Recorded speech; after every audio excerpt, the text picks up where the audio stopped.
get in the face of this Nasus here and even chase him down. And the Varus can't really do that. If Nasus runs away from you, well, the fight is kind of over.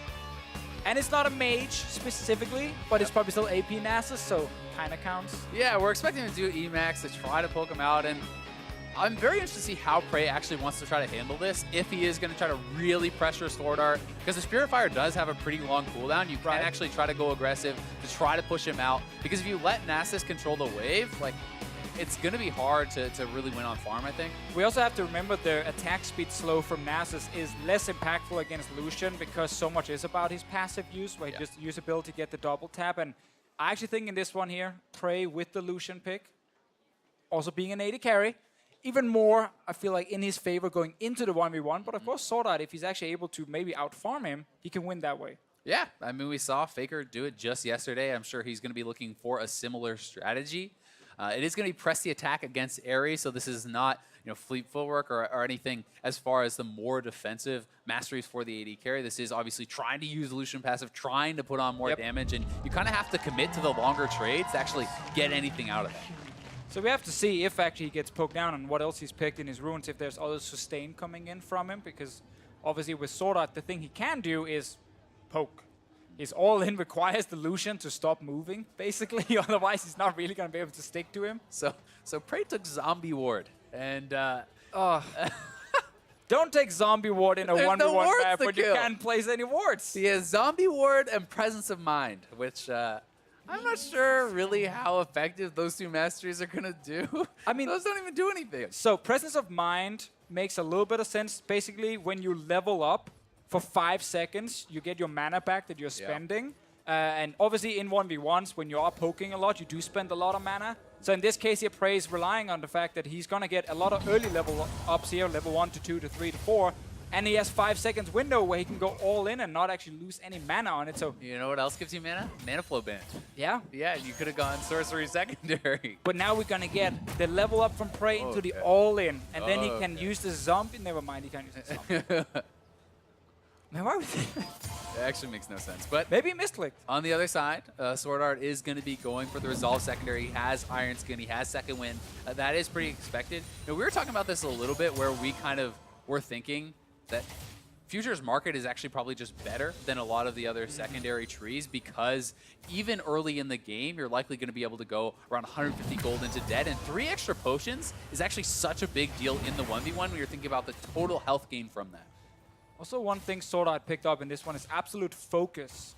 Something we don't see very often. Basically, when you are above 70% HP, you deal, or you get some more stats, and you can actually deal a little bit more damage. So he's relying on walking in to PraY with almost full HP on this Nasus, and then just like fire that extra poke damage in his face and just try and get him low enough. And again, PraY's not running with a lot of sustain in this game, and that could be a problem for him. Yeah, we'll see if it does come into play. For now, though, SwordArT has actually been missing a lot of the farm. He's already down 6-7 CS at this point, and we've seen so far in a lot of the games, if you fall like 10 behind, CSing almost doesn't really become an option as a victory.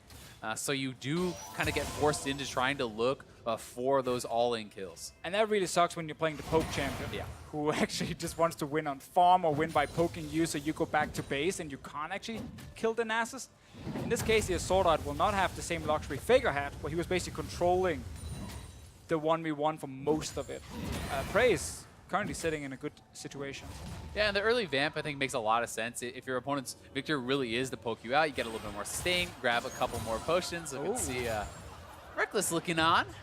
Seeing what's going on here. Maybe get a couple tips here, I mean, what happened last year was a lot of people in the start were playing a lot of different champions, but then suddenly we started seeing like Lucian and these other AD carries a lot, and everyone wanted to suddenly play them. And then Yasuo was also in there. Yeah.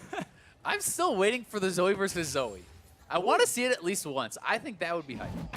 I mean, it would definitely be hype. Would it be very good? Different question. SwordArT not really able to hit a massive AoE skill shot onto PraY. All in. It's looking pretty good for PraY, honestly. The exhaust is already over. He still has his. And press the attack is on SwordArT right now. He's taking so much damage.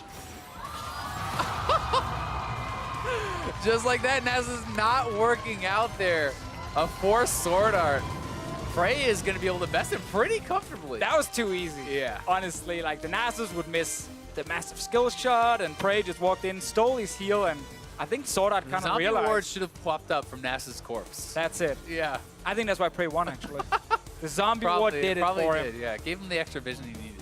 Well, in the end, SwordArT probably realized he was losing on farm and kind of had to try and go for an all-in, maybe. Yeah. Maybe wait till 6, though. I mean, the NASA's ultimate's pretty strong. I agree. PraY looking good. Looking good. I think still Lucian is an AD carry. You probably should just ban away in these games. He's so good 1v1. Yeah, I mean, he definitely is really strong. A lot of people perhaps maybe more worried about some of the poke champs, but here is the all-in. PraY, I mean, it's looking like he is pretty low on health, but the fact that the exhaust has already expired at this point, SwordArT is pretty far up. The exhaust to follow. PraY waits out the barrier, dashes in. Easy peasy. Nicely done there from him. And he's going to be moving on to play the winner of Reckless versus Zeidnot, which will be coming More AD carries. up next. That is the next one, yeah. We have so many AD carries now. Because obviously, again, if you have a 1v1 tournament and you are a smart coach, you pick your AD carry to go represent your team. Why not the top laner? Because What you got against top laners? I mean, so right now, what are you going to play top lane? Nasus? We've already seen that once. What are you going to do against Lucian? What about Gnar? You know, get in there on some Gnar, maybe some I Ornn. guess you could. Maybe you could get in We had a on Tom the Kench Ornn. ban in We this did, game. Yeah. So, Pantheon has a top lane pick. That's fine. It's been getting banned out. Everyone can play Pantheon. There's no skill shots on this champion. It is so What about easy. the E? What if you aim back